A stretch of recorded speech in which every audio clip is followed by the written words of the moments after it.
Hikari from JJK, that one TikTok meme, and finally Koumei. With these three combined, I have finally unlocked ultimate power. The Triforce of Gambling is mine!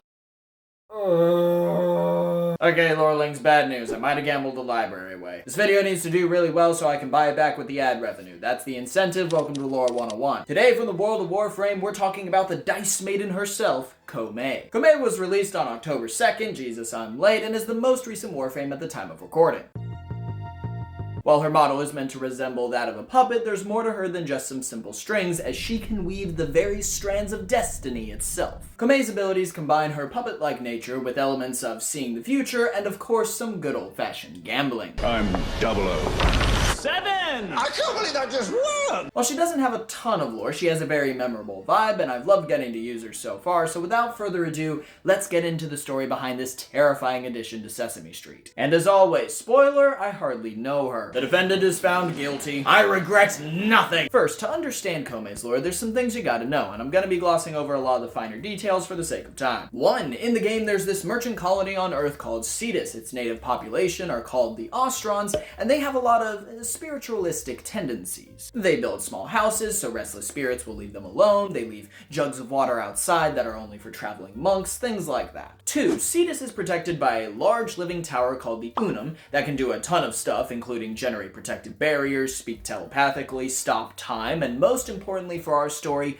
read the future to some degree. Bottom line, don't f**k with the big tower. 3. Besides the Ostrons, there's another group in Cetus called the Quills that can also define the future somewhat, and also worship the Unum with the fervor of a Taylor Swift fan. And finally 4. Way back before the start of the game, two lovers named Friha and Mersa founded a village that would later become Cetus. When Mersa neared the end of his life, he decided to take the phrase sleeping with the fishes a bit too literally and figuratively, as he loaded up a boat with his possessions and rowed out into the ocean. After he was a ways out, he threw both himself and his possessions into the water, but as he sank deeper and deeper into the ocean, his body grew larger and larger until he transformed into the massive 1,000-year fish that's said to reside in the oceans around Cetus. As you can probably tell, a lot of Ostron stories are told almost like a folk tale where some of it probably happened, but some of it might just be local legend, and that's going to be true for Koumei's story too. But those are the things: Cetus, Ostrons, Unum, Quills, and the village founders, one of whom is a fish.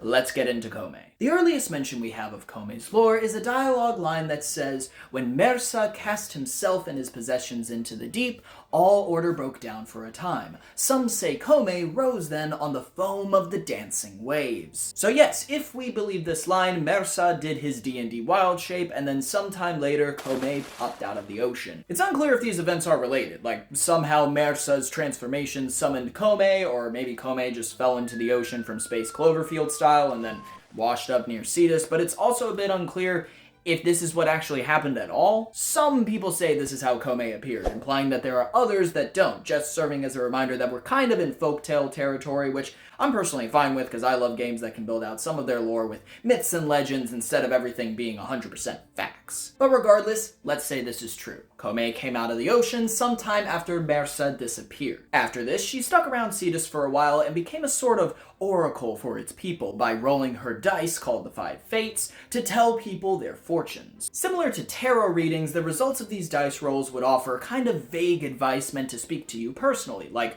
rolling just 2 ones was known as the widow's eyes, and that meant there's something that you needed to let yourself mourn, whatever that meant to you. Besides dice rolling though, Koumei also offered these things called fate dreams, where she'd give someone a vision of a potential future, typically a bad one, and then give them the opportunity to enter that dream to face the bad future and hopefully prevent it from happening. We don't have any examples of how this looked back in the day, but basically it was something that could help people avoid certain bad futures. Enter the fate dream, punch the fate dream, life may be better. Eventually, a shrine would be erected in her honor, both because her dice rolls and fate dreams were generally helpful, and because she was one of the most accessible fortune-telling options in Cetus. See, while the Unum, the big tower, could tell people's futures somewhat, it only did that when it wanted to. You couldn't just book an appointment with it, you had to get chosen for that. The Quills, on the other hand, were even more standoffish, talking to almost no one at all, and keeping their knowledge of the future and past largely to themselves. So while Koumei's dice could be a bit vague, and her fate dreams didn't guarantee a better future, just that you might avoid one bad option, she was at least much more available and thus became very popular. Things were going pretty good.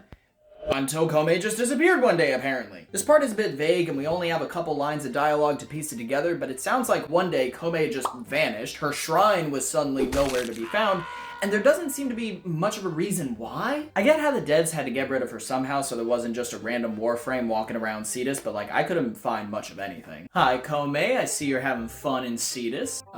Who are you? But we kinda need you gone before the players show up, so...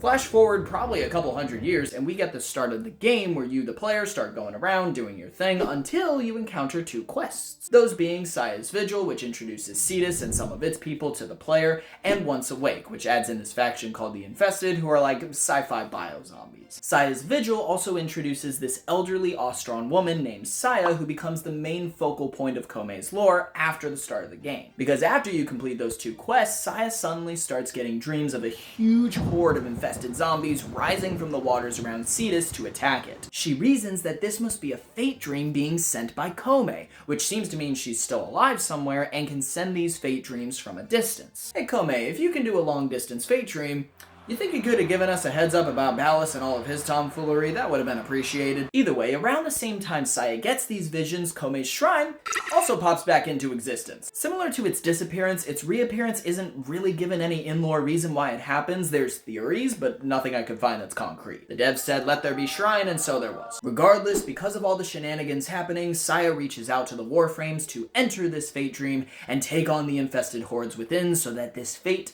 might be avoided. This results in the Shrine Defense game mode accessible at Koumei's shrine. Also worth noting that in this fate dream you continually get mocked by this dude named Vei Heck, a leading member of another enemy faction called the Grineer, who really wants to take over Cetus. And he really doesn't do much here. Throughout the mission he's basically just sitting back with some popcorn, cheering on the infested to destroy Cetus, much like a dad cheering on his Thanksgiving football team while screaming obscenities at the other players.